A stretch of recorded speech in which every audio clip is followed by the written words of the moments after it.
Olá, seja bem-vindo a mais um episódio do EixoCast, o seu podcast da Empresa no Eixo. Está no canal da Empresa no Eixo. Aqui você vai encontrar conteúdo para atingir crescimento, lucro e liberdade para você e para sua empresa. Hoje temos um tema aqui de suma importância, que é como detectar o seu público-alvo, que é algo super importante para você conseguir entregar experiências significantes para o seu público aí. E para falar sobre isso, comigo aqui, chamo a minha colega de sempre aqui, a Ana. Olá, Ana.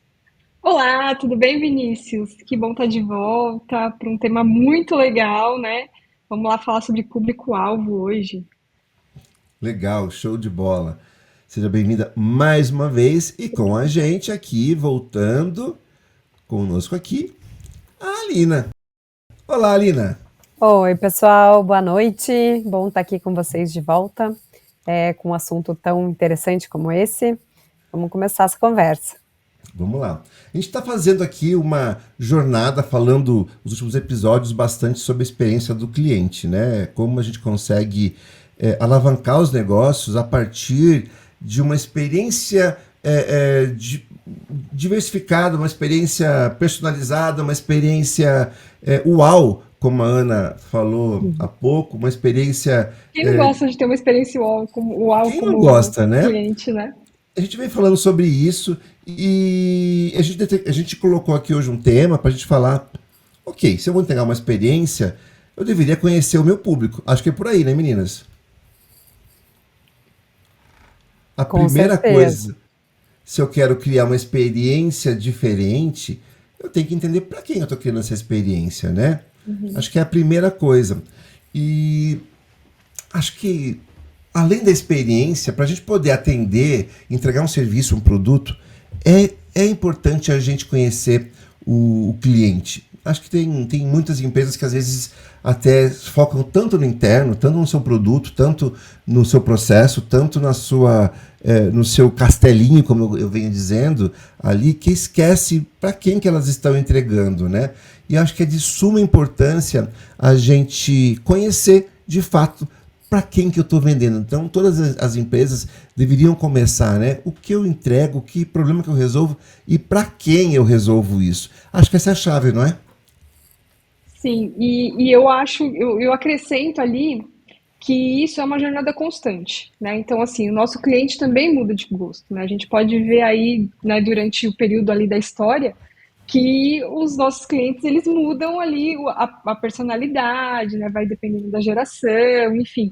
Conhecer o cliente, ele não é ali, uma vez entendi quem é o meu cliente e para sempre vai ser assim. Não, não necessariamente, Boa. né? É uma jornada ali que é constante. Assim, se a gente está querendo interagir com esse público, né, a gente tem que entender quem é e como você falou, vai mudando, né? Assim, se eu tinha uma empresa há 30 anos atrás e entregava um tipo de serviço e produto para essas pessoas, se eu pegar hoje é completamente diferente, né? O público mudou, as pessoas mudaram. Eu costumo ver, a gente vê aí no YouTube como as pessoas são diferentes daquela época para hoje, né? Como as pessoas até fisicamente são diferentes. Você pega lá um programa do Silvio Santos de 20 anos atrás, as pessoas, elas são totalmente diferentes do que são hoje, O né? O modo jeito de de falar, vestir, o o modo modo de de. vestir, de se comportar, etc. E isso vai mudar a maneira que elas consomem as coisas, né? E se elas consomem e são diferentes, a minha empresa tem que entender como elas são agora para poder oferecer um serviço, um produto adequado para elas, né? Me Com manter certeza. viva no mercado. É. Desculpa, Lina. Não, eu ia comentar que isso, eu vejo que nos últimos 30 anos, aí, 20 anos, principalmente com a internet, teve uma mudança muito grande nessa relação, porque as empresas antes, você pensava um produto, decidia aquele produto, eu decidia onde que eu ia vender ele, eu decidia que tipo de comunicação eu ia fazer, e o cliente era o que ia comprar, assim, você não, era top-down, né? Eu fazia tudo e daí depois o cliente comprava. Com a internet, com essa possibilidade dessa conversa que se criou do cliente, da pessoa poder chegar até a empresa, hoje em dia não existe isso mais, né? O cliente ele precisa participar de todos os processos, então ele tem que estar em mente desde a concepção do produto, de onde que ele vai ser disponibilizado, de como que vai feita a comunicação. E aí até entra nos 4Ps lá, que a gente tinha os 4Ps tradicionais do marketing, né? Que é produto, preço, promoção e praça, que é onde você vai disponibilizar. E aí até teve uma releitura, já há 20 anos, uma releitura disso, porque antes eu pensei assim, eu não vou pensar no produto, eu vou pensar no cliente. Eu não vou mais pensar na praça, ou assim, onde é que eu vou distribuir, onde é que eu quero distribuir. Não, aonde que é conveniente para o cliente comprar. Então a praça vira conveniência. O cliente, o produto vira o cliente, a promoção vira comunicação, porque eu não estou simplesmente empurrando aquele produto, eu estou me comunicando com aquela pessoa, né? E aí, dessa forma, você traz, em vez de você trazer a perspectiva de quem está produzindo, você traz a perspectiva de quem está consumindo realmente, né? Vira os Cs e não os Ps do marketing. Se antes eu desenvolvia um produto, desenvolvia como eu queria vender e depois eu corria atrás de um cliente para comprar, acho que agora inverte, né? Eu preciso entender o cliente primeiro e depois eu vou inventar que produto que ele vai consumir, como que eu vou entregar isso para ele, para poder satisfazer e entregar uma boa experiência para ele, né? Inverteu isso daqui, né? Uhum. E hoje a gente tem muitas maneiras de fazer isso, né? Então, antigamente a gente não tinha informações suficientes sobre o nosso cliente de forma fácil, né? Hoje não. Hoje a gente tem tudo ali na internet, né? Então é tudo segmentado. A gente consegue ter muito mais clareza para distinguir quem é o nosso cliente. E como eu comentei, né? Não necessariamente vai ser sempre o mesmo cliente, né? Ele vai mudando, ou pode ser mais de uma pessoa, né? Então, assim, eu posso ter, dependendo do meu produto, eu posso ter várias pessoas diferentes, de diferentes personalidades, adquirindo meu produto. Um exemplo clássico, assim, é alimento, né? Comida. Então, assim, por exemplo, se a gente hoje está em alta o quê? Tem aqueles memes assim, hoje que está em alta, né? Em épocas anteriores estava temaki, né? Tinha paleta mexicana. Paleta. Paleta mexicana. Paleta mexicana. Temaki, poke, né? Temaki, poke. E aí, assim, tipo, abrange muitas pessoas diferentes, né? Então, assim, como que eu faço para definir quem que é meu público-alvo, dependendo do meu produto, né? Eu acho que esse é um ponto também da gente discutir. Poxa, eu acho que o meu produto é muito diverso, é para muitas pessoas, né? Mas como que eu chego nesse ponto? Como é que eu chego nessa decisão de que eu consigo colocar ele em qualquer praça, por exemplo, ou atingir qualquer público-alvo, né? Como que a gente consegue fazer isso? Hoje a gente tem mecanismos para fazer isso, né?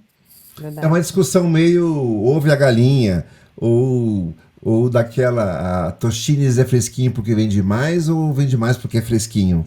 Acho que poucas pessoas vão lembrar dessa referência aqui. Eu lembro, pior é que eu lembro. O pessoal se entregando, né? Ai, meu Deus, toda vez é isso. Então, é essa a ideia. Eu vou inventar um produto e depois eu vou descobrir quem compra, ou eu vou entender o público que eu tenho à disposição e vou inventar o que eles querem comprar. Essa é uma discussão muito grande, né? E a gente vem falando bastante isso hoje. Até tem assim uma questão. Se eu quero fazer... Não, eu quero fazer o produto que eu quero fazer. Isso é meio artístico, né? Eu quero da maneira que eu gosto e vou vender assim. Óbvio que a gente colocar o nosso tempero ali, a maneira que a gente vê as coisas, as nossas cores ali no produto, ela vai caracterizar como algo nosso e vai diferenciar dos demais. Mas o produto não é pra gente, é pro próximo, né?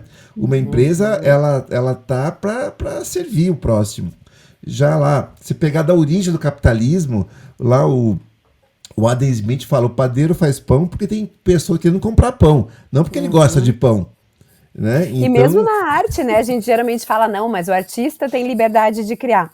O artista que cria só para ele mesmo, ele é um artista frustrado, o artista que às vezes só vai ser compreendido 3 séculos depois, porque mesmo na arte... Morre pobre, né? Morre pobre, porque mesmo na arte você está pensando em alguém. Quando você escreve um livro, você não escreve para você, se não era um diário, você escreve para alguém ler. Então você tem que considerar aquela pessoa. Quando você pinta, vou fazer um quadro, mas vou fazer um quadro para deixar embaixo do meu armário, não. Eu quero que alguém goste. Né? Só pra... Então, nem o artista pode se dar ao luxo de não pensar no público, que dirá as empresas, né? Que dirá... Você falou de escrever livro, você, que é uma das tuas áreas aí. o livro também é um produto, né? Assim, a Com não ser certeza. que eu esteja escrevendo algo assim muito autoral, uma coisa, deixando uma. Mas quando eu estou escrevendo, eu estou pensando num público-alvo definido ali, né? Sempre, sempre. Até quando você escreve um diário, tem muito estudo disso, assim, que quando você escreve, você nunca está escrevendo para você.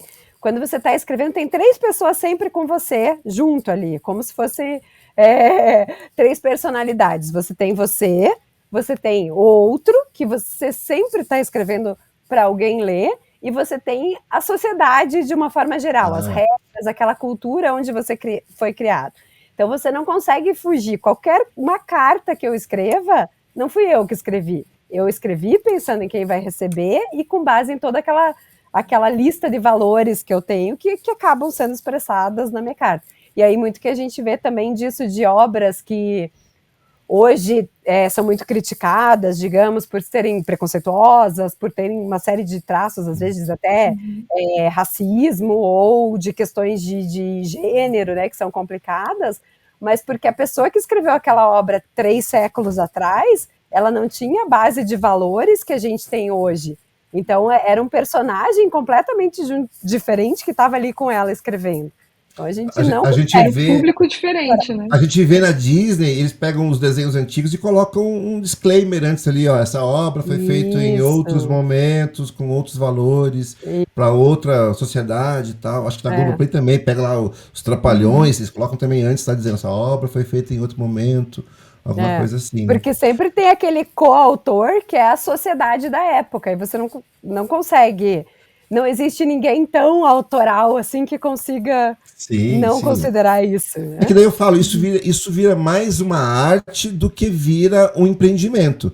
Porque se eu estou montando um empreendimento, estamos falando aqui de uma empresa para ter Uhum, lucro, crescimento, para ter sucesso. Se eu estou fazendo isso, não é para mim, eu estou fazendo isso para o próximo, né?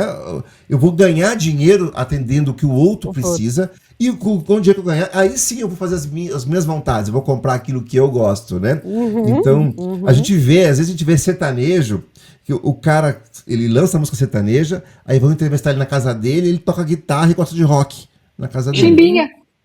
O Chimbinha é assim do Calypso. Chimbinha, tem Ah, alguns é? sertanejos. É. Ele é roqueiro raiz. Então, só que daí quando ele vai vender, quando ele vai ganhar Sim. dinheiro, ele pensa num público, a letra que ele escreve é para um público, não é? Ele é um É. cara, sei lá, o Chimbinha deve ter mais de 40, deve ter uns 50 anos, ele escreve uma letra para um cara de 20, ele não vive, Uhum. os sertanejos que escrevem as músicas não vivem o que as letras estão falando ali.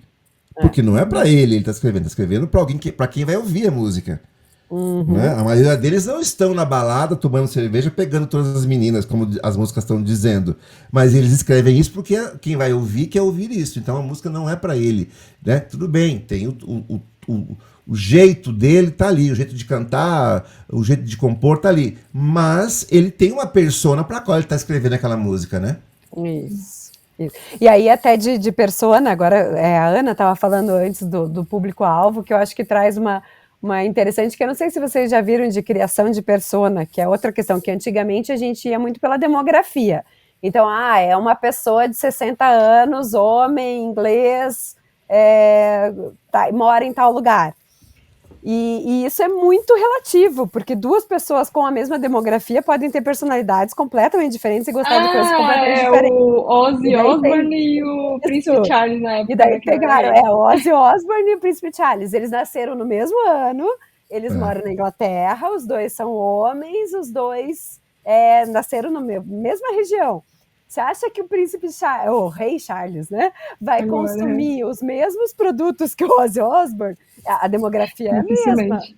mas a Uhum. persona é completamente diferente. Então, eu É, acho que é essa mudança também que hoje em dia a gente consegue pensar mais na persona e não tanto no público-alvo demográfico. E a gente pega um pouco pelo job que a pessoa está tendo, né? O que ela está tentando resolver na vida dela? O que ela está querendo comprar? Qual o problema, né?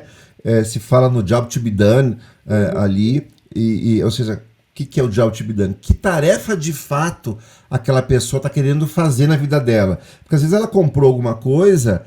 Vamos lá, tem um exemplo bem clássico. A pessoa. Qual é o público. Desculpa, qual é o job, ou seja, qual é o problema que tem uma pessoa que vai no shopping e compra um kit da Boticário, como exemplo aqui. É comprar um perfume? O pessoal descobriu que não. 80% das vendas do Boticário são para presente. Então, eu ia dizer isso, eu ia dizer, eu preciso comprar um presente e não sei o que comprar. Corre lá e compra. Quem é o principal concorrente do Boticário no shopping? Se de fato o problema que o Boticário está resolvendo não é vender perfume, é vender presente, então qual é? Não é uma loja de perfume o concorrente dele. Então todas as lojas que vendem presente também. Uhum. Então, se eu pegasse por demografia, eu não estava vendo isso. Então, o público-alvo é público que precisa comprar um presente de um valor aqui razoável. Então, isso serve Cacau Show, isso serve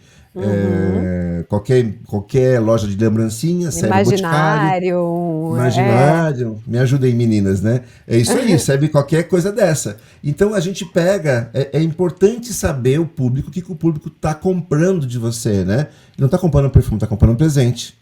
Uhum. E aí, assim, né, vamos lá. Eu não sou de marketing, né? Então eu tô aqui aprendendo com vocês.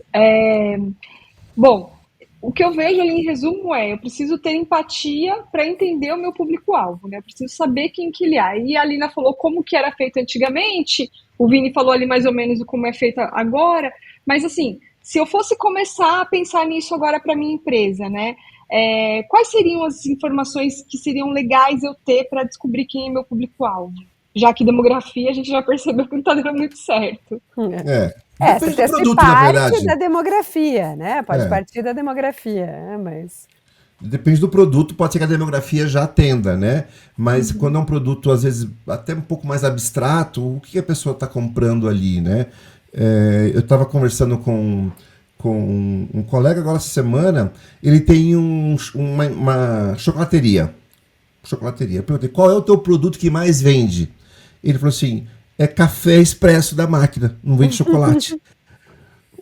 Por quê? Porque o produto dele não é chocolate.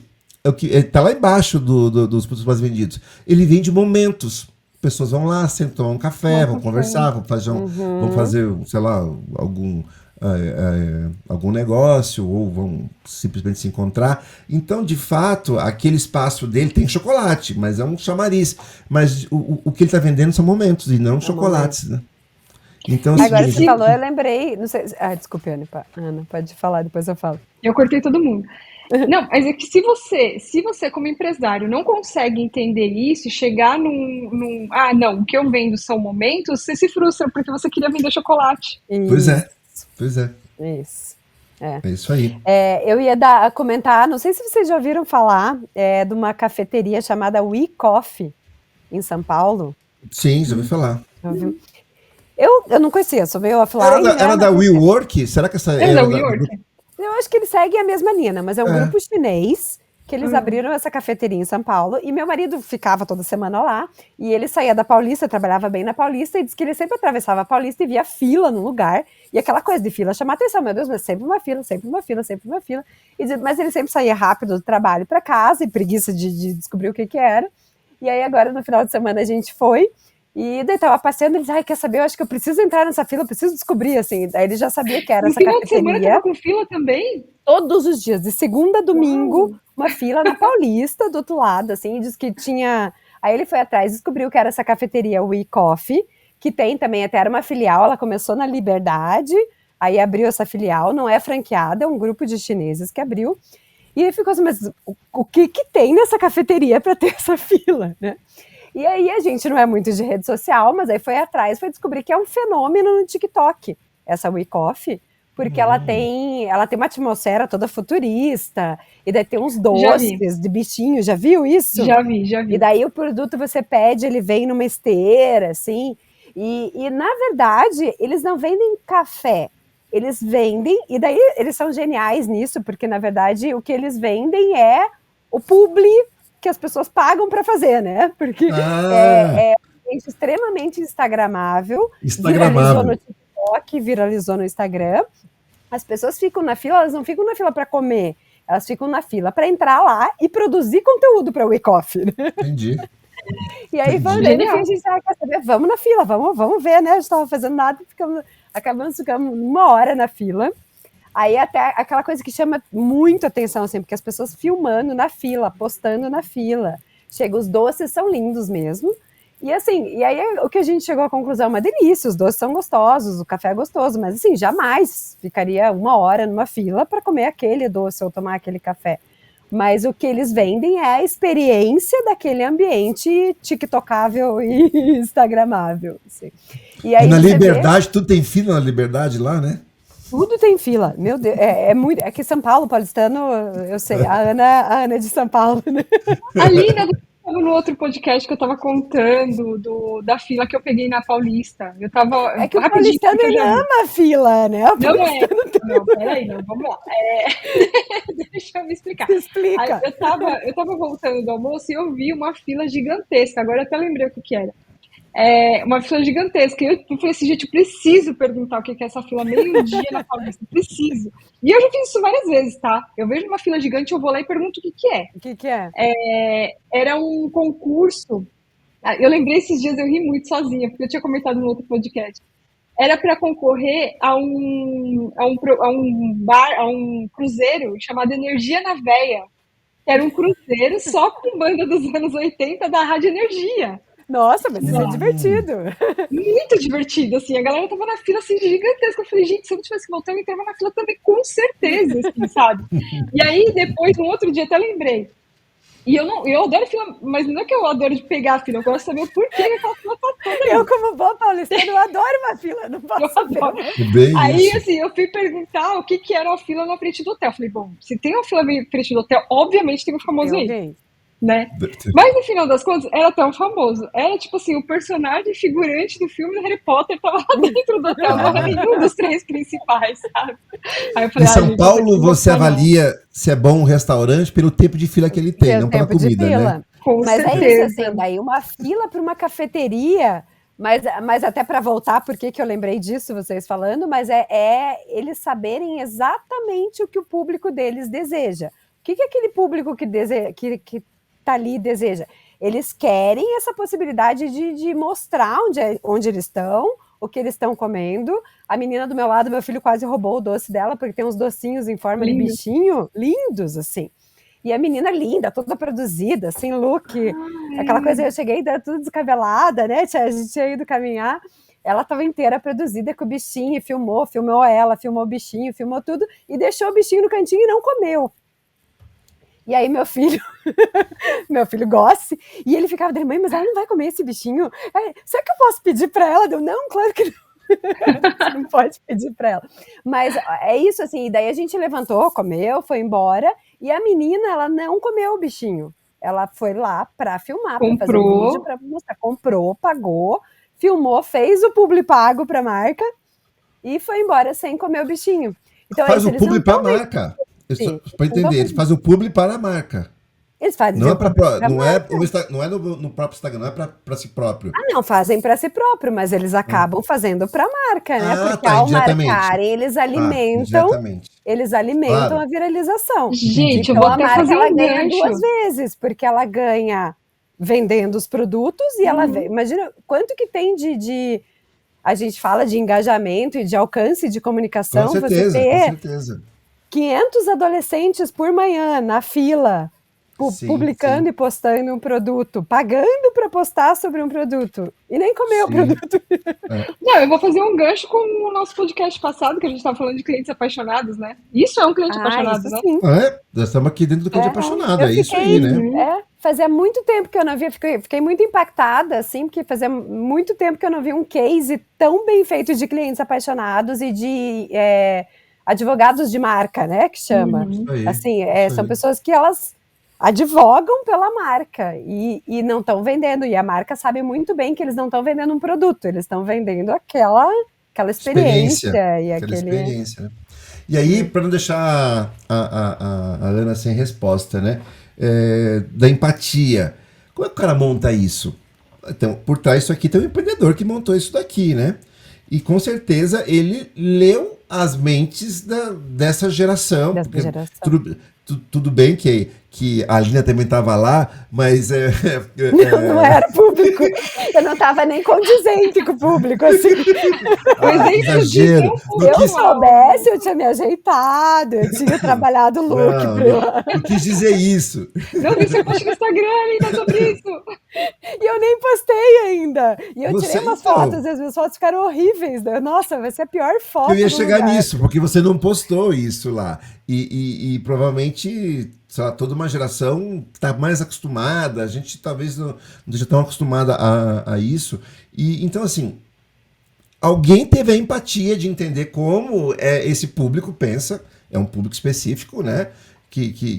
Porque existem outras cafeterias na cidade que podem ser mais clássicas, que podem ser mais charmosas, que podem ser mais, ou sei lá, o Starbucks tem uma outra pegada para quem quer trabalhar e sentar lá com o computador, e tem uma outra que pode ser mais parisiense para você né, tomar um chocolate quente ali. Ou seja, cada uma tá mirando num público-alvo. E essa aí que tá bombando, porque você tá nos contando, o cara teve a empatia, né? Muita gente nem sabe o que é empatia, né? Tem gente que acha que empatia tem a ver com simpatia, e não é isso, né?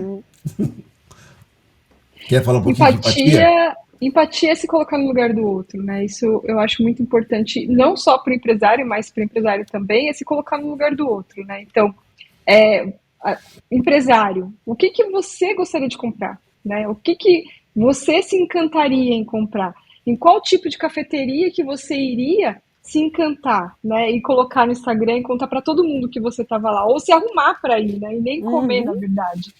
Então, assim, a empatia é se colocar no lugar do outro, ou seja, se colocar no lugar do cliente, né? Como que você gostaria de ser recebido na sua empresa? Pensar, e vou um pouquinho mais além até, Ana.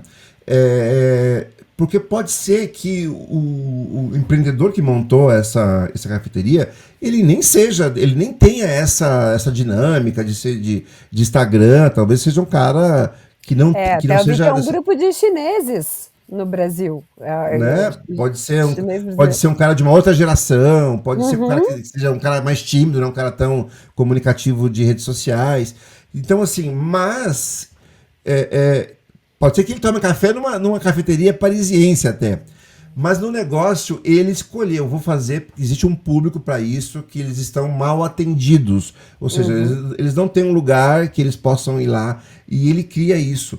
Eu digo isso assim, sei lá, porque a gente não precisa fazer coisas só do que a gente gosta. Senão, sei lá, uma loja, uma indústria de cueca só teria homem como presidente, nunca teria uma mulher como presidente. E pode ter uma mulher como presidente numa indústria, porque ela não é para ela que está construindo. A gente está olhando um público-alvo, e então a gente precisa entender quem vai consumir aquilo. É se colocar no outro, como você falou, Ana, e entender, dentro do possível, que às vezes também não consigo, o que seria bom para aquele público, mesmo que não me agrade. Mesmo que, né, claro, se me agradar, melhor ainda, que eu vou estar muito mais feliz. Mas muitas vezes a gente faz alguma coisa, é a história do sertanejo que toca rock.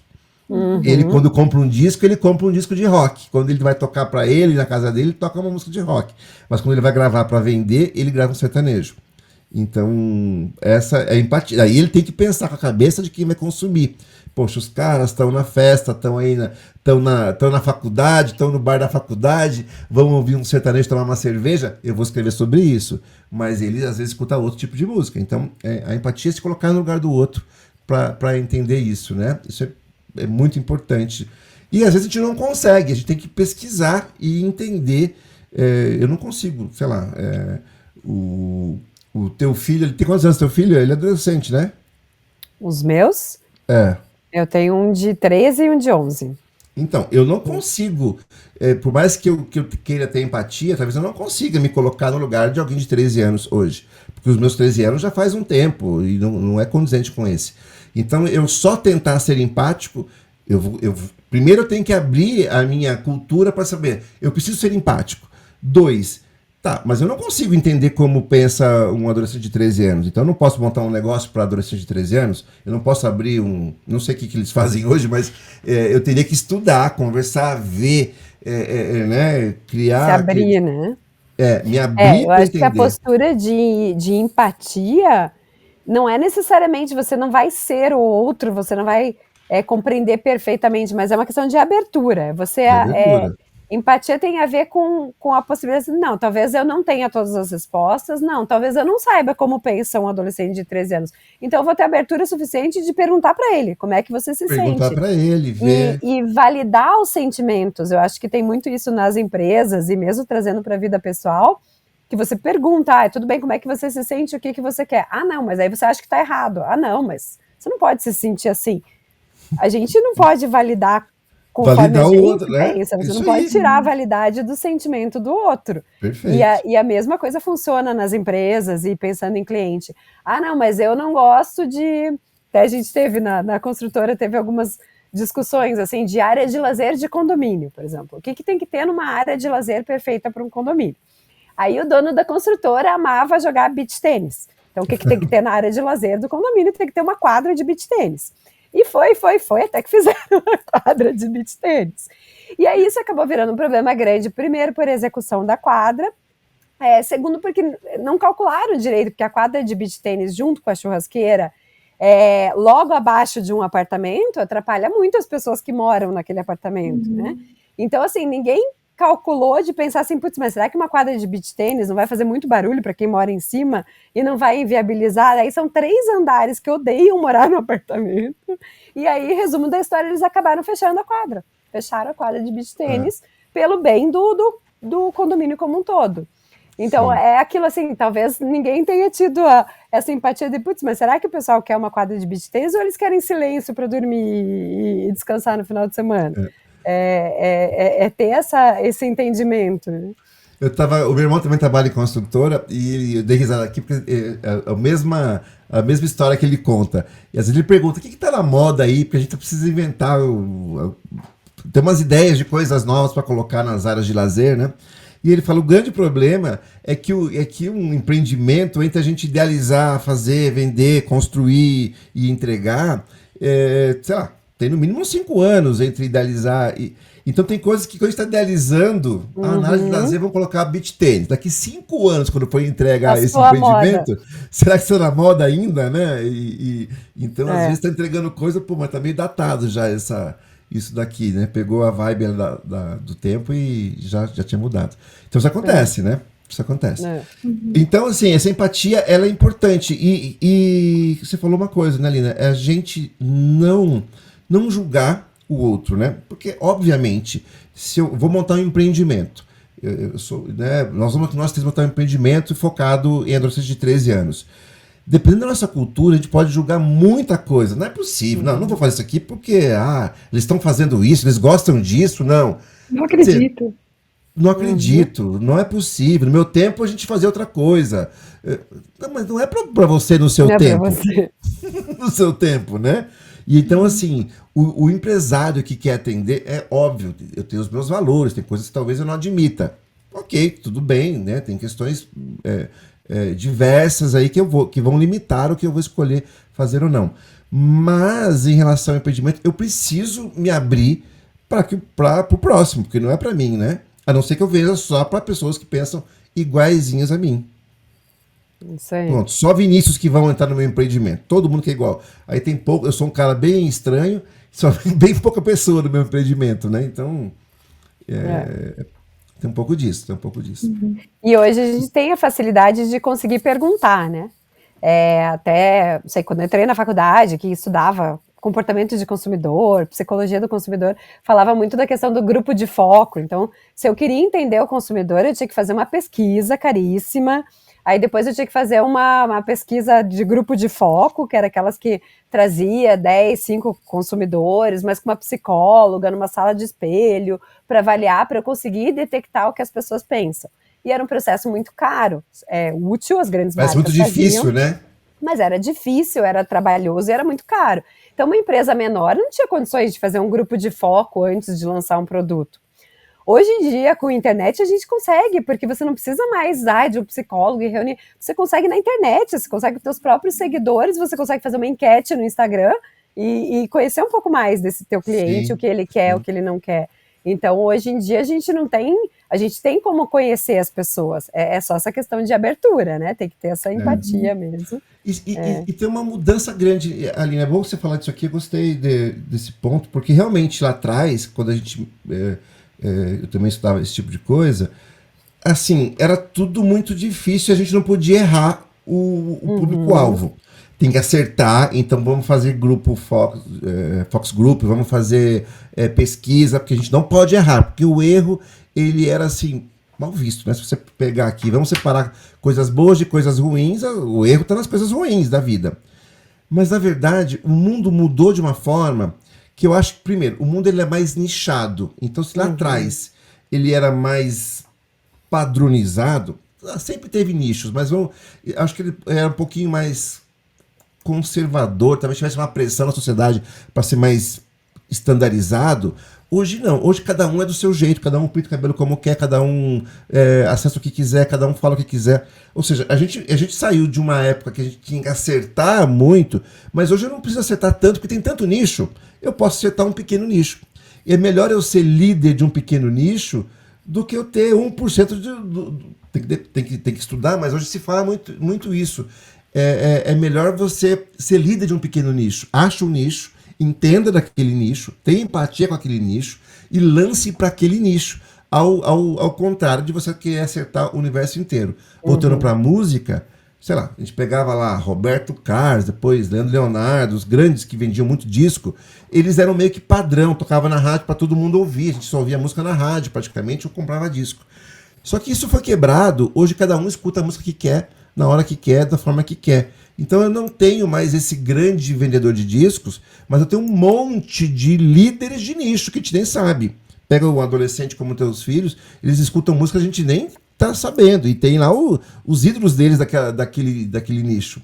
Então a gente... É importante escolher esse público-alvo, ter empatia com ele e ser líder ali. Que é diferente do pensamento que a gente tinha um tempo atrás, né? Que a gente tinha que meio que olhar, meio que global. Sempre teve nicho, mas eu acho que agora isso está multiplicado por 10. Vou dar minha contribuição aqui, né? Até porque, de novo, né, não é muito a minha área, mas aí eu sempre olho ali um pouquinho para a minha área, que é a área de dados. Tem um livro chamado A Cultura da Experimentação. Olha, eu adiantando as coisas aqui. Chama A Cultura da Experimentação. E como que funciona, né? A experimentação é o ato de você experimentar e errar rápido. Então, o que é, né? Por exemplo, vamos pegar o exemplo da cafeteria, né? Provavelmente eles começaram vendendo café, né? E aí logo perceberam que não iam atingir o público que eles imaginaram, ou que não estava dando muito certo, ou aquele tipo de café não estava agradando o público dali da Paulista. Digamos assim, eles fizeram vários testes, né? E a cultura da experimentação, ela fala mais ou menos isso, que você tem que testar muito e errar rápido. Então, assim, eu tenho, sei lá, 2 semanas para testar que o meu café não foi legal, né? Não está sendo legal para trocar, né? E isso é muito bom. Diferente do que a gente pensava antigamente, eu quero acertar de primeira. Não. Tem que acertar, né? Num grande grupo, né, na veia. Não é mais. A cultura da experimentação, ela prega que a gente não precisa isso mudou completamente o jogo nos últimos anos. Na verdade, a gente tem que errar bastante, né? Antes de acertar, porque a partir do momento que a gente acertar, o certo é mais certo, digamos assim, né? Eu tenho certeza absoluta de que aquilo aqui é certo, porque eu testei todas as outras hipóteses. Todas as formas de errar antes Exato. É isso aí. E isso não é visto com maus olhos, tá? Então o erro, pelo hoje contrário, em dia, tudo bem hoje em dia. não é visto com maus olhos. Eu acho que na tua área, principalmente, né? Eu acho que ainda um pouco nas empresas, algumas, principalmente as mais familiares, as mais tradicionais, ainda tem um pouco desse medo do erro. Eu acho que é uma cultura muito de startup, né? De tecnologia e tal. Que precisa começar a ser incorporada nas empresas, que é isso. Que precisa ser difundida, né? O erro faz parte, você precisa errar para acertar. Mas então, e concordo 100% com o que você falou ali, nas empresas mais tradicionais, elas não gostam, erro é algo ruim, né? Tá na categoria das coisas ruins, e você pega as novas gerações e eles falam, errei, tudo bem, aprendi que isso não se faz. Mas depende do erro que a gente tá falando também, né? Porque se eu pegar e conversar com 50 adolescentes e fala assim, você gosta disso? E ele fala, não, tá, isso. Eu tô errando, mas esse erro não é ruim. Eu tô, na verdade, chegando próximo do acerto, né? Olha, se fosse assim, se fosse com essa música, se fosse desse jeito, e se tivesse essas coisas, eu tô errando com ele, parece que eu tô errando, mas eu tô experimentando, na verdade. Exato. E essa é uma mudança, porque eu já tive empresas que se você fizesse isso, olha, montamos aqui um kit, vamos mostrar para o adolescente se ele gostou. Não gostou, todo mundo fazia cara feia. Pô, erraram feio, hein? Erraram rude. Pô. E na verdade a gente está experimentando e a gente só consegue chegar próximo se a gente experimentar bastante, né? É o que a Ana falou. Isso que ela falou que ela não manja, ela tá escondendo o jogo. Meus Aqui, anos né? manjaste, Mas né? não. Mas vamos lá, eu não manjo da área de marketing, tá? Isso aqui em experimentação, a minha experiência em experimentação é no lado de dados mesmo, tá? Então, assim, a gente experimenta, a gente mede, a gente analisa essas métricas para poder entregar a melhor opção. Então, assim, isso já Aí já o tá conceito fugindo um de pouquinho. dados que se você trouxesse para as outras áreas da empresa, a Exato. empresa ia funcionar muito melhor, né? Pô, Porque eu acho que é o Exato. problema de outras áreas, porque a gente não analisa, a gente não mensura, a gente não... Então, é um conhecimento que talvez não seja específico de marketing, mas que deveria ser muito bem aplicado em todas as outras áreas. e isso é algo novo, né, Lina? Se a gente pensar lá atrás, o marketing era meio cego de dados, né? A gente vendia, não sabia porque vendia, para quem vendia. Para quem vende. E hoje a gente consegue ter esse dado, a gente consegue saber. É tão importante saber por que a pessoa comprou da gente e por que ela não comprou, para eu ter dados e entender o público que eu estou atendendo, né? Por que essas pessoas não compraram? Qual é o padrão de pessoas que não compraram da gente aqui? Qual é o padrão de pessoas que compraram? Ou seja, a gente tem que sair de trás do balcão, vamos imaginar um negócio, um balcão, e ir para frente do balcão e falar com as pessoas. Por que você não comprou? Você está indo embora? Por que você comprou? Legal, você comprou. O que você gostou? Foi preço? Foi o produto? Foi a vibe do local? Por que você está comprando? O que está trazendo para você? E isso é uma coisa que os mais tradicionais às vezes não fazem, né? Porque a gente estava num outro lugar. Não, eu vou abrir um negócio, fico aqui atrás do balcão, esperando os clientes entrarem. Quando falava em marketing, era fazer uma propaganda em algum lugar para trazer pessoas para dentro do estabelecimento. Mas eu não sei quem eu estou trazendo, né? Acho que a Ana caiu ali. Já ela volta e ela entra. Já volto. E... já tá entendendo, já voltou. Voltou rápido. Foi rapidinho aqui, ó. Então, Será que tá dando crash da internet hoje de novo? Não, por favor, não. Foi um experimento. Foi um Foi só experimento para saber se vocês iam conduzir de forma correta ou não. Foi um experimento rápido. Erramos rápido. Pronto, errou rápido, voltou, tudo certo, aprendemos. aprendemos. Mas vou ter uma sua pergunta, para não ficar no ar a sua pergunta, Ana, que você fez, quem está nos ouvindo aqui, né? Você perguntou como é que o empresário pode fazer isso, né? A gente está falando aqui várias importâncias disso. Como é que ele chega nisso, né?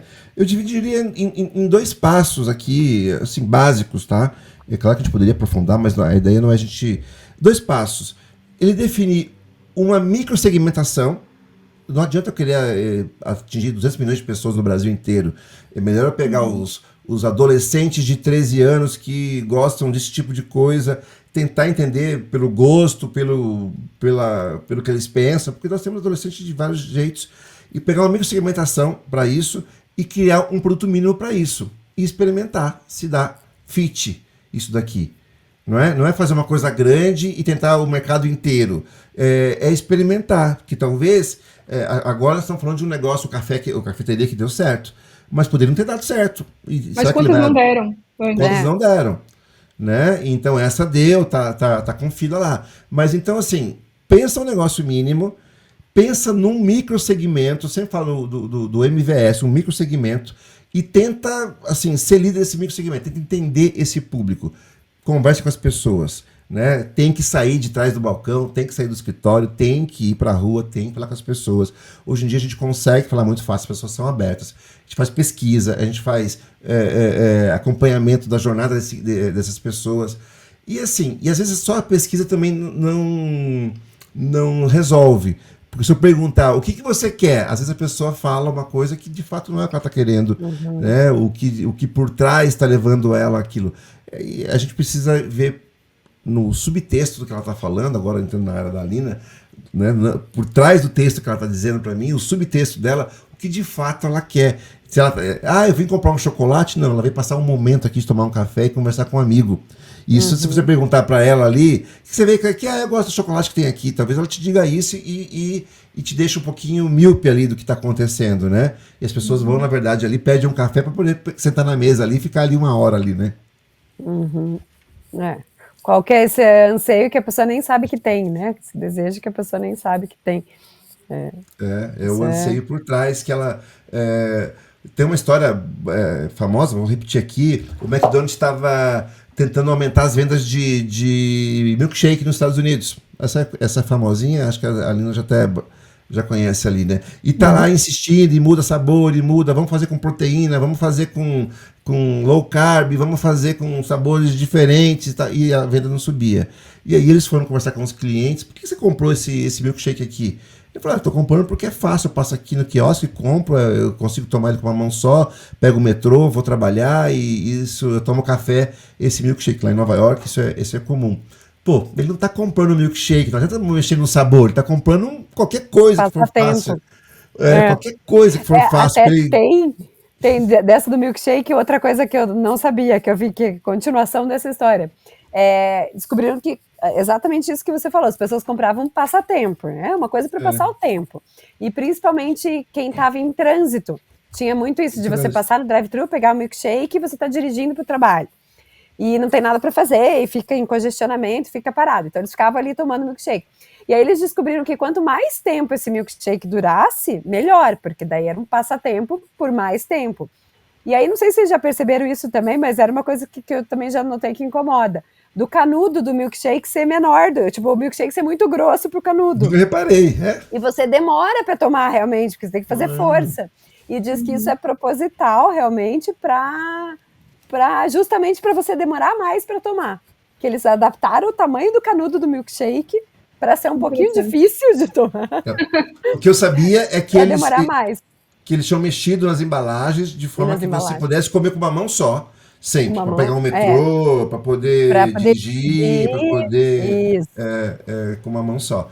E agora, essa eu não sabia que tinha ter mexido uma mão nisso. só, mas demorando o máximo de tempo possível.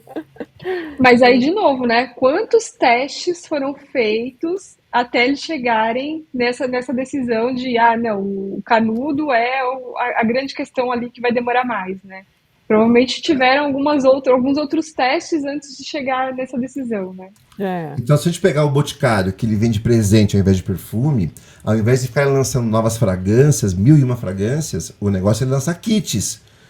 Porque se você olhar, as fragrâncias são quase todas as mesmas, vai mudando agora é azul, agora é verde, agora é amarelo, só que junta com creme, com sabonete, com não sei o que lá, um shampoo e faz um kit, porque eles vendem presente. Por isso que tem vários kits lá dentro, né? Então é melhor eu ficar pensando nos kits que eu vou lançar do que nas fragrâncias que eu vou lançar.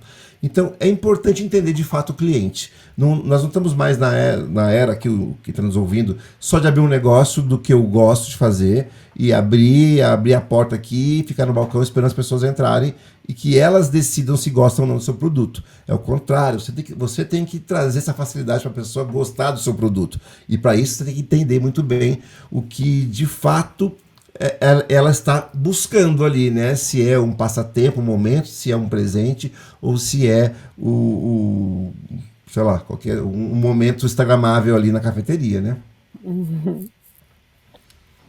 Então a gente chega aqui numa ideia de que é super importante o empreendedor ter empatia com o seu cliente.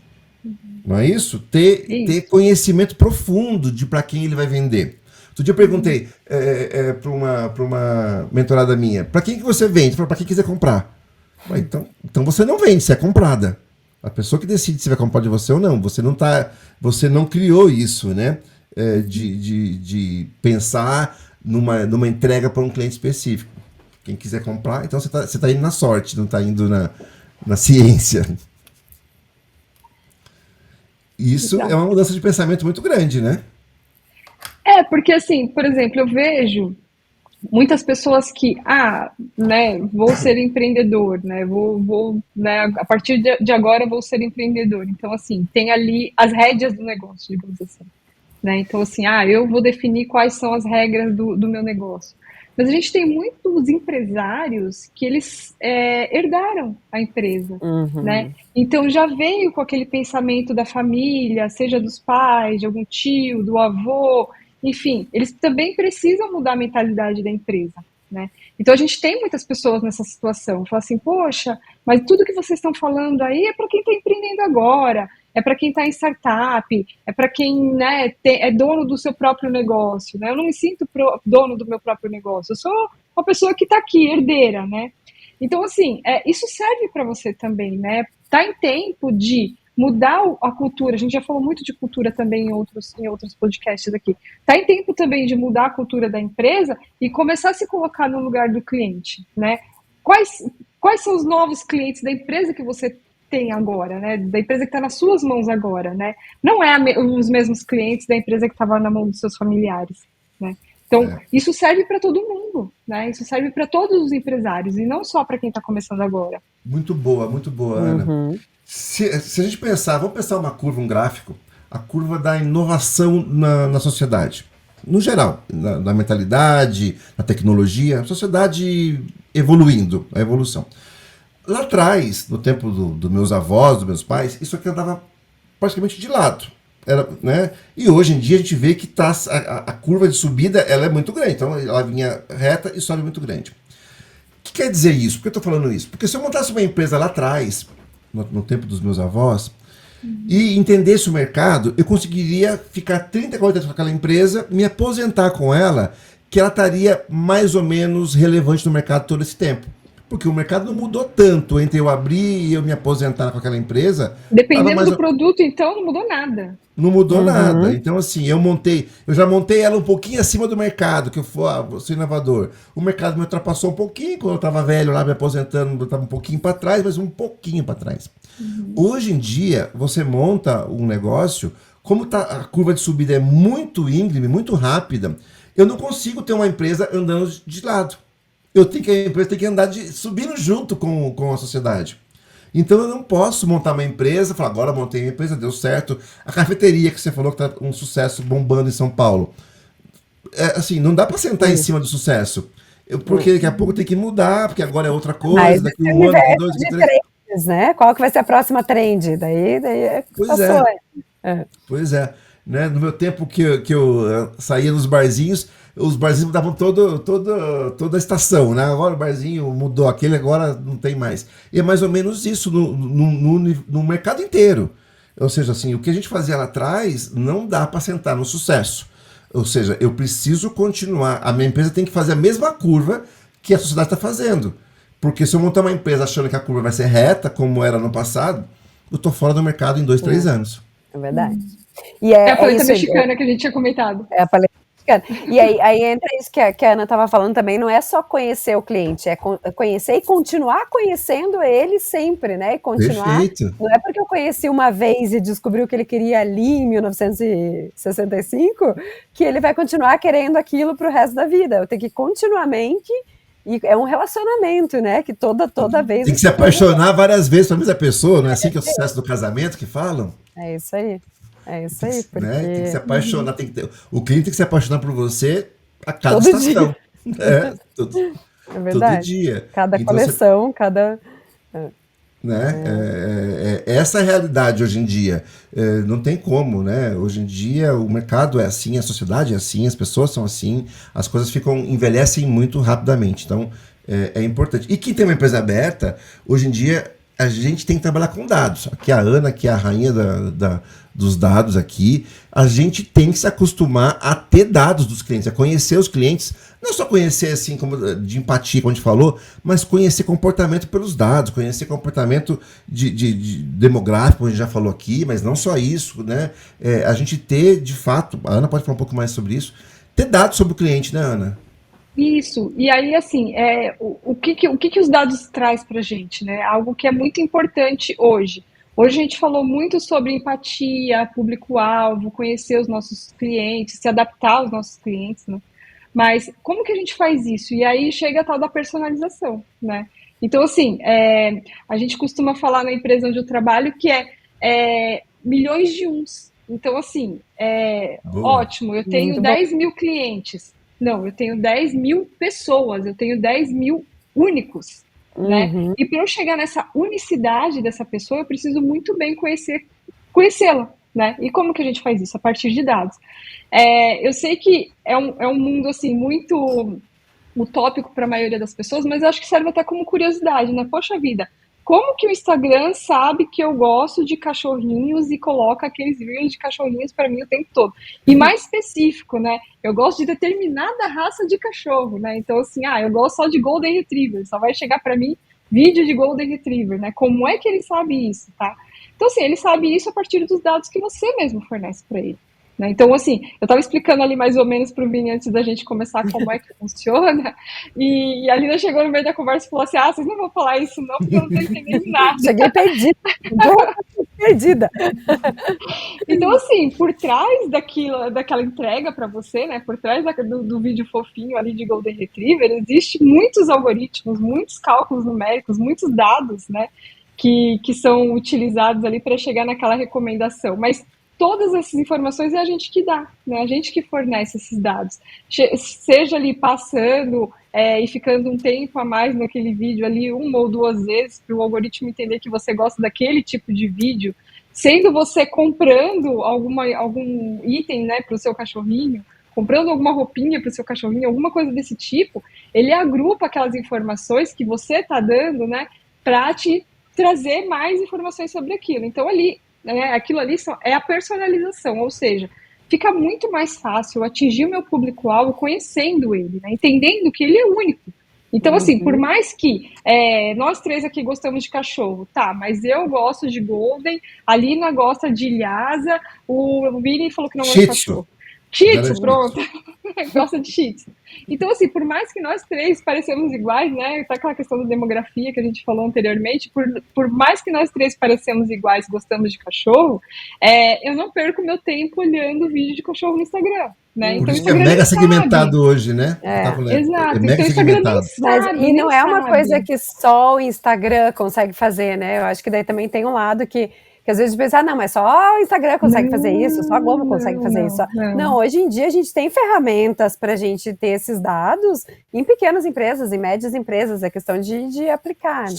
Então, assim, o empresário que não está com essa cultura de coletar dados, trabalhar com dados dos clientes, está deixando dinheiro na mesa.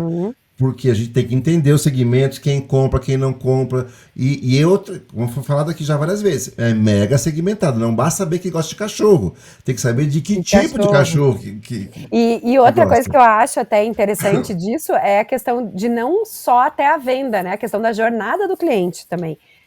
Porque tem muita empresa, tudo bem, eu vou conhecer o meu potencial cliente. Ele gosta disso, até eu vender. Eu vendi, ok, tchau, vem o próximo. Esquece aquela pessoa. Preciso vender a ração do cachorro. E a gente esquece que aquele cliente, ele custou caro pra gente conquistar. E daí entra o LTV lá, né, aquelas métricas, assim, que quanto mais vezes o cliente adquirir de você, ele comprou o cachorro, ele vai precisar comprar a ração. Aí eu até vi um exemplo de uma farmácia nos Estados Unidos que eu achei muito interessante, que eles mapearam nos cadastros das mulheres que compraram teste de gravidez. E aí eles sabiam que aquela pessoa comprou um teste de gravidez. Então, assim, possivelmente ou ela estava grávida ou ela estava tentando engravidar, mas ela estava nesse processo. Aí passou um tempo, eles perceberam que aquela mesma pessoa começou a comprar vitaminas de gravidez. Então eles sabem que ela estava tentando engravidar e sabem que ela engravidou. Eles já têm esses dados dessa pessoa. Você sabe que daqui 9 meses ela vai precisar de fralda, ela vai precisar de pomada de assadura. Então, eles já fizeram esses cruzamentos. Cerveja para o marido. Não tanto. Mas eles já sabiam. Você sabe que tem um caso antigo, desculpa te interromper, Alina, só para pegar da cerveja, que tinha uns estudos que eles colocavam fralda e cerveja, 2 pilhas uma lado da outra, porque aumentava a venda, os caras pegaram isso por dado, porque o marido ia comprar fralda lá no mercado, já levava um six-pack ali de cerveja. Six-pack, faz sentido. E tinha que levar também a cerveja sem álcool, porque afinal de contas a mulher estava aumentando. A mulher você já deixa tudo junto. Mas é essa questão de dados, é você conhecer e cruzar. é tão difícil fazer isso? Não tanto, né? Porque você tem ali o Hoje em dia cadastro não da é. pessoa, hoje em dia não é tão Era difícil nesse, É fazer. só a era gente nessa querer nisso fazer, né? que eu queria chegar. Hoje, parece um negócio, meu Deus, que absurdo, né? Só grandes empresas fazem. Eu dei o exemplo do Instagram, mas, enfim, né? Hoje os dados eles estão acessíveis, então, assim, não é coisa de outro mundo, né? A gente até tinha comentado algumas semanas atrás o quanto o empresário ele precisava sentar para estudar novamente, né? A gente bateu nessa tecla ali tão importante, né? Então, assim, não é mais uma coisa de, eu não sei mexer com dados, esse negócio aqui não é para mim, e nada disso, tá? Hoje tá super acessível, hoje tem informações muito legais sobre esse assunto, né? A gente está aqui falando da importância disso, de conhecer, de se formar, enfim, né? Hoje não é mais um segmento que não, isso está totalmente fora ali da minha vida, não tenho como ter acesso, é caro. Não, não é. Tá? É isso aí. Eu acho que precisa, o empresário que está nos ouvindo, o cara, pô, mas eles estão falando uma coisa que parece distante, né? Acho que o primeiro passo que ele tem que dar é ele entender e querer isso. Cara, eu queria saber, eu preciso achar alguém que vai me ajudar aqui a colocar isso aqui, porque talvez ele não saiba, talvez, né, tá distante da vida dele, ele tem lá uma imobiliária em algum lugar lá e ele tá preocupado só com um apartamento, mas está esquecendo desse ponto relevante aqui. Então, assim, primeiro ele tem que querer. A primeira coisa que eu falo para você, empresário, assim, se apaixone pelos dados do seu cliente para você conseguir criar clientes apaixonados pelo seu negócio. É a primeira coisa que você tem que ter aqui. E eu adorei, Ana, esse negócio de 1 milhão de um cliente, como é que é? A gente tem 1 milhão de uns, né? Na Eu tinha um verdade. amigo Então, que assim, ele tinha umas 10 namoradas. Ele falou assim, não, eu tenho 10, uma namorada. não gostei do exemplo, mas é Mas válido. a lógica é essa. A lógica era, A não, lógica é essa. tinha que saber os gostos específicos de cada um, não podia errar ali. Mas brincadeira, não, Mas brincadeira. mas é exatamente isso, tá? Então, assim, lógico que a gente começa grande, né? A gente começa entendendo ali pela demografia, pelos gostos, nicha, né? Mas que no final das contas o objetivo é esse, entender É, qual que é o meu gosto em particular e entregar o produto para mim. Lógico que a gente está falando de digital, mas isso também serve para coisas físicas. com Então, por certeza. exemplo, é, poxa, eu vou comprar um bolo, né? Se a pessoa que vai me vender o bolo já me conhece, né, já sabe dos meus gostos, não vai me entregar um bolo azul porque eu gosto de bolo rosa, né? Não vai me entregar um bolo de frutas porque eu gosto de um bolo de chocolate, né? Óbvio que eu estou indo para os dois extremos, mas é conhecer o seu cliente pela personalidade. Você não vai lembrar disso tudo. Você não vai lembrar que a Ana Paula gosta de bolo rosa de chocolate, né? Mas se você tiver esses dados anotados em algum lugar, vai ser muito mais fácil de você chegar lá e quando eu ligar pedindo bolo, ela vai me surpreender e falar assim, poxa, né? Ela tá fazendo bolo para mim. Ela não é mais um bolo, é um bolo para mim, né? Então temos Isso dois é momentos aqui, sensacional. boa sacada.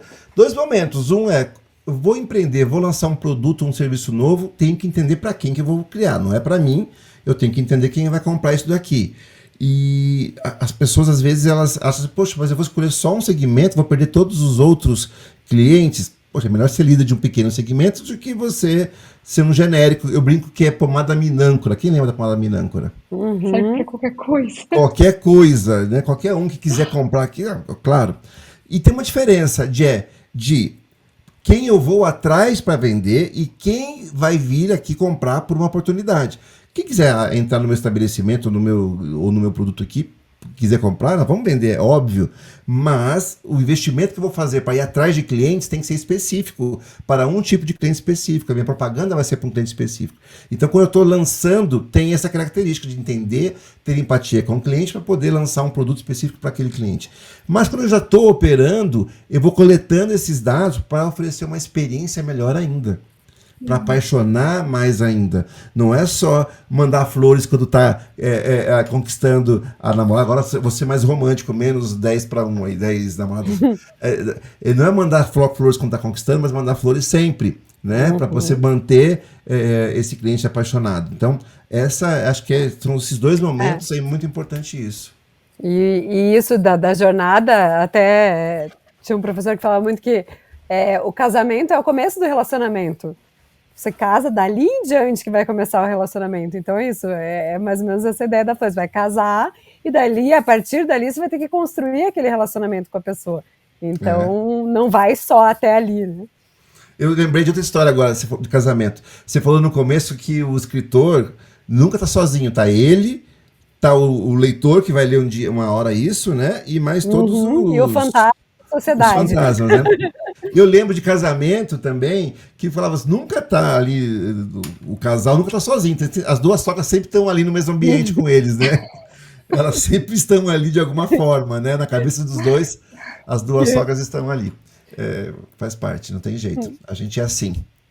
Mas, poxa, muito legal. Acho que esse papo foi bem bacana sobre isso. E, bom, acho que temos uma dica de livro aqui também, né? Temos uma dica de livro hoje. Vamos lá. E é sua, Vini. É minha, né? É sua. Deixa aqui, ó. Se posicione aí que as câmeras mudam, hein? Alina. Ai, peraí, onde é que eu vou? Tranquilo. Aqui pro outro lado. Então, eu separei esse livro aqui, acho que tem tudo a ver com o tema que a gente falou, que é o Inspirado, tá ali a capa, eu tenho aqui a minha versãozinha impressa aqui. E ele é um livro que fala, tá ali no subtítulo, né? Como criar produtos de tecnologia que os clientes amam. Tem tudo a ver com isso daqui. E assim, claro, tá falando ali que é de tecnologia, tá destacado, mas muitos insights que estão no livro a gente consegue usar para qualquer tipo de produto. Porque eles falam de como a gente encanta, como a gente faz o cliente amar esse produto, né? Então, é super bacana. Para quem trabalha com produtos digitais, leitura obrigatória esse livro aqui. Tem que estar na sua biblioteca aqui para isso. E aí, assim, o que o livro traz? Primeiro ponto, primeiro insight, focar no cliente, né? Não é focar em si próprio e nem no produto. Olha, mas não é no produto? Sim, se eu me apaixonar pelo produto, eu vou construir um produto e vou ficar, é o meu filhinho, eu nunca mais quero mudar ele porque eu construí um baita de um produto. Não, mas na verdade eu tenho que ter um produto que ele vai atender o cliente. Então, se o cliente mudar, eu mudo o produto. Então, eu já vi muitas empresas, cara, mas puta, vamos mexer no nosso produto que a gente é tão apaixonado, a gente criou ao longo dos anos, a gente separa a empresa de engenharia de empresa de marqueteiro. De engenharia, ele constrói um produto e nunca mais quer mexer naquele produto, que assim, é a obra-prima ali, é como se fosse... não tinha aqueles artistas que faziam aquelas estátuas no passado e depois ficavam assim apaixonados pela estátua, é mais ou menos assim. E na verdade, a empresa de marqueteiro, produto é só o meio que eu agrado o meu cliente. A paixão está no cliente. Então, assim, o livro começa falando isso, tenha foco no cliente, né? Use equipes multidisciplinares, ou seja, não é só você para entender isso, mas assim, olha só nós aqui, a gente tem aqui uma engenheira de dados, de IA, tem uma pessoa de comunicação, tem um cara de TI aqui, então assim, são pessoas que estão falando da mesma coisa e cada um tem uma visão que complementa isso e ajuda a gente criar produtos que vão resolver o problema que aquele cliente tem. E dentro daquilo que a Ana falou lá atrás, o livro também traz a questão da validação rápida, da iteração rápida, da experimentação rápida, que eu acho que é o mote dessa geração, né? Da gente aceitar que a gente vai fazer uma versão, vai colocar no ar e talvez não seja a melhor versão, mas a gente aprendeu que essa versão que a gente lançou não é o que as pessoas querem. Claro, ninguém quer ficar errando, mas o errar tá tudo bem, faz parte do processo da gente acertar. Né? A gente não consegue acertar, a não ser assim, casos exceções que comprovam a regra, que alguém lançou um produto da cabeça e acertou de primeira, mas é só mais uma exceção que comprova a regra, que para a gente acertar, a gente tem que experimentar bastante. Então tá aí a minha dica de leitura, vou deixar aqui embaixo sempre o link aqui para quem quiser comprar o livro na Amazon aqui, com desconto aqui da Empresa no Eixo. E, como sempre, temos mais dica, Alina e Paula, de livro? De livro eu tenho, né? Como sempre, trazendo aqui. Cadê o seu, Vini? O meu tá na estante agora, tá ali. Ah, Tá aqui na mão agora. tá aqui. Sabe por que eu trago ele toda vez? Porque sempre tem alguma história, né, dentro desse livro falando sobre o que a gente está comentando aqui, tá? E o mais legal é porque são histórias reais, né? Então, assim, são 32 autores que estão contando alguma história que está sempre ligada ali com o sucesso, com o empresariado, né, com o mundo corporativo. e que foi vivida por essa pessoa. Então, assim, o que a gente escreve no livro, né, quando eu falo a gente, é porque nós três estamos envolvidos no livro aqui, a gente está contando histórias reais, tá, do mercado, da nossa vida, o que aconteceu, coisas que a gente viu, lições que a gente aprendeu, né? E é por isso que a gente traz o livro, porque, assim, a gente aprendeu, e eu espero que vocês leiam esse livro e que aprendam com os nossos erros e não errem nesse sentido, tá? Então, assim, são muitas lições que estão aqui dentro, inclusive essas, né, sobre clientes e tudo mais. E aí, voltando ali para o seu livro, Vinícius, eu acho que, assim, na verdade, quem tem que se apaixonar pelo seu produto é o seu cliente, no final das contas, e não você. Né? Perfeito, perfeito. É isso aí, né? A gente tem que criar produtos que apaixonem, tá aqui, né? Que os clientes amem, né?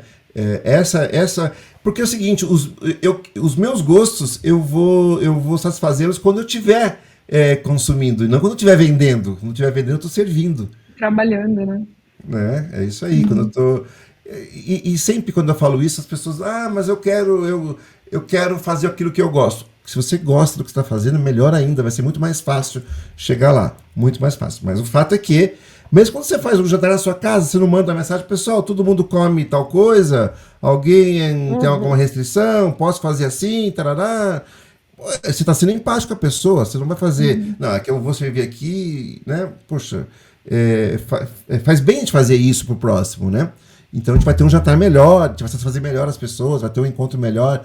Então isso aqui no trabalho, na empresa, lançando produtos, é a mesma coisa, só que em escala maior. Ao invés de você perguntar para 2 casais que vão jantar na sua casa o que eles gostam, você vai perguntar para 50, 100 clientes o que eles estão buscando, né? Mas é mais ou menos isso, né? Isso aí. Legal. E é isso. Nós temos aquele quadro fixo, a Lina não esteve aqui na última semana, mas ela trouxe a dica da Lina, a dica de comunicação para o líder que está no eixo, né? O líder que está buscando lucro, crescimento, está buscando liberdade aqui, ele tem que se comunicar bem. E a Lina sempre traz uma dica para a gente sobre isso aqui. O que você preparou aí para a gente, Lina? Então, dica de comunicação de hoje, na última semana que eu participei, a gente falou sobre leitura, né? Sobre a importância do hábito da leitura. Espero que alguns já tenham internalizado, não sei, vocês já começaram a fazer leitura diária ali, como é que foi? Melhorou um pouquinho? A Ana já estava fazendo mais, o Vini podia melhorar um pouquinho os minutos dele. Eu tô sempre lendo aqui, ó. Bronca! Eu sou um exemplar, hein? Olha. Pois é. Foi, mas claro, tem a leitura, a gente falou, para melhorar essa consciência do mundo e mesmo habilidade de escrita, de pensamento, criatividade. E aí hoje a gente vai para o outro lado, que é a escrita, né? Então, qual é a melhor forma de se comunicar? A gente geralmente se comunica ou de forma oral ou de forma escrita. Então, não tem como você se comunicar melhor se você não ler, e se você não escrever, e se você não falar. Então, se a comunicação é isso, quanto mais a gente fizer, melhor a gente fica. E aí eu trouxe hoje uma dica um pouco mais prática relacionada à escrita, porque às vezes a gente pensa em escrita e acha, não, mas no meu dia a dia na empresa eu sou líder, eu não preciso escrever. Mas todo mundo na sua rotina precisa escrever, seja um e-mail, seja um pedido, hoje em dia com mensagens, com o nosso mundo das mensagens mais ainda, né? O tempo inteiro a gente está se comunicando por forma de mensagens, então todo mundo acaba precisando escrever também, em algum momento no dia a dia da empresa, do trabalho. E aí uma dica simples para textos que funciona assim, funciona do post do Instagram, ao post do LinkedIn, ao artigo do blog, ao e-mail corporativo, à mensagem de texto. Tem uma fórmula óbvia, na verdade, não é nenhuma fórmula, é uma base dos textos, principalmente jornalísticos, que eu acho que vocês também já devem conhecer, porque é muito comum, mas que é o lead jornalístico, né? O lead é aquele primeiro parágrafo do texto jornalístico que ele basicamente responde o que, como, quando, onde, por quê. Essas perguntas básicas que, na verdade, servem para você informar em qualquer tipo de texto. Então, se a gente traz, tudo bem, no jornalístico, geralmente é aquela coisa mais, o assassino, o que ele fez, por que ele fez, como que ele fez, é a arma do crime. Mas ali é uma questão muito específica, mas a gente pode trazer essas perguntas para todos os nossos textos. Então, assim, o que? Por exemplo, eu vou lançar um novo produto cosmético, né? A gente falou ali do Boticário, vou lançar um novo kit do Boticário. eu vou fazer um texto para lançar esse produto. O quê? Eu estou apresentando um novo kit para presente, para revolucionar o seu presente. Quem desenvolveu esse kit? Ou para quem foi desenvolvido esse kit? Foi desenvolvido por especialistas em dermatologia? Foi desenvolvido para pessoas que querem presentear da melhor forma? Então, você responder quem? Quando? Vai estar disponível a partir de 1º de agosto em todas as lojas da rede. Onde? Onde é que eu encontro? Eu já respondi na anterior, né? Vai estar disponível a partir de 1º de agosto em todas as lojas da rede. Eu já estou respondendo onde e por quê. Por que eu vou comprar isso? Porque você quer o melhor para sua pele, quer o melhor cuidado, ou porque você quer encontrar o presente ideal para próxima ocasião, né, para alguém que tenha presentear, mas você consegue sempre trazer essas perguntas, o que, quem, como, quando, onde, por quê, para qualquer tipo de texto. Mas narrativa, eu vou escrevendo assim com uma narração, isso, ou pergunta mesmo, pergunta e resposta? Não, mas mesmo, por exemplo, você vai escrever, a ideia é assim, que você tenha isso em mente, você não precisa necessariamente escrever, mas você se perguntar se você está respondendo essas perguntas na tua comunicação. Então, eu estou mandando um e-mail para agendar uma reunião que é muito importante para a empresa. E eu quero participação total e eu tenho um problema porque vários funcionários acabam não participando. Eu vou mandar esse e-mail, assim, o quê? Entendi. Então, é sobre a reunião, que é muito importante. Como? Essa reunião vai ser feita de forma online, vai ser presencial. Quando que vai ser a data, né? Onde que ela vai ser nesse link, vai ser, e por quê? Aí até a gente volta para uma das dicas de livro da Ana, né? Mas o porquê na comunicação e nos textos escritos é sempre a questão mais importante. Então, tudo bem, eu tenho a reunião que vai ser no dia tal, no local tal, para discutir tal coisa. Por que ela é importante? Por isso. Vamos discutir porque precisamos chegar a um novo conceito. Então, em qualquer forma de comunicação, é como a introdução, desenvolvimento e conclusão que a gente aprende na redação, na escola desde sempre, só que introdução, desenvolvimento e conclusão é um pouco vago, porque às vezes você faz uma introdução, faz um desenvolvimento, faz uma conclusão, mas você não responde quem, esqueceu como, de responder essas coisas aqui, né? Então é um template mental, digamos assim. Olha, eu já falei porque assim, quando você começou a falar, eu achei que eu tinha que começar a escrever assim, por quê? 2 pontos. Escrever. Onde? 2 pontos. Assim, não, eu tenho visto isso no UOL. Perfeito. O UOL faz isso. O que aconteceu? Ele não escreve mais um texto jornalístico. Ele tem um templatezinho. O que aconteceu? Aonde? Quem? Ele tem um templatezinho de começo lá agora. Por isso que eu fiquei com isso na cabeça. Tem muito... Assim, na verdade, toda a notícia, a matéria, ela é criada com base nisso. Agora eles estão mais literais, até eu acho que até você tem que achar a informação mais fácil, né? Estão mais literais, isso. Mas se a gente trouxer essa realidade do jornalismo para o nosso dia a dia de comunicação, de escrita em geral, a gente percebe, até por exemplo, isso, eu vou escrever um capítulo de um livro. Basicamente, eu tenho que responder o que, quem, como, quando, onde, por quê. São as perguntas que eu vou ter que responder de uma certa forma. O que eu quero dizer? O que eu quero defender com o meu capítulo? Eu quero defender a empresa no eixo. Como? Como que funciona a empresa no eixo? A empresa no eixo funciona assim, assim, assim. Quando? Você pode aplicar nestas situações. Onde? Neste tipo de empresa. E por quê? Porque você precisa de lucro, você precisa de crescimento. Né? Mas eu posso discorrer, né? Não preciso fazer... Claro. Não, então, mas é sempre pensar que toda comunicação, a gente precisa de uma certa forma... O que, como, quando, onde, porquê me lembrou de cartaz na faculdade, tinha uns cartazinhos que o pessoal colocava assim lá. Vai ter cervejada. Aí botava assim, onde? Vai ser no diretório das coisas. Quando? Sexta-feira. Quanto que custa? Quinzão. Tinha tudo essas coisas assim. Não, e a Alina me falando assim, eu imediatamente já lembrei, né? Falei, poxa vida, né? A gente escreve durante o dia em diversas situações e que a gente tem que ir mudando ali, né? O tom de voz escrito, né? O tom de voz escrito. Por exemplo, às vezes eu estou escrevendo no e-mail. É uma forma de escrever, mas o template mental que ela passou é o mesmo, né, para tudo. Mas eu tenho uma forma de me comunicar no e-mail diferente de uma forma que eu tenho para me comunicar no WhatsApp, uma forma totalmente diferente para escrever uma aula, para escrever um blog, para escrever um livro, né? Então são várias personalidades durante o dia que a gente precisa ter na hora de escrever, né? Isso, aí é bem o tom de voz mesmo, até um bom assunto para o próximo. Obrigada, Ana. Boa. É um bom assunto, porque sim, dependendo de aquela frase, não lembro exatamente de quem, o Vini talvez saiba, do meio a mensagem, do Alvin Toffler, não sei, talvez eu fale besteira.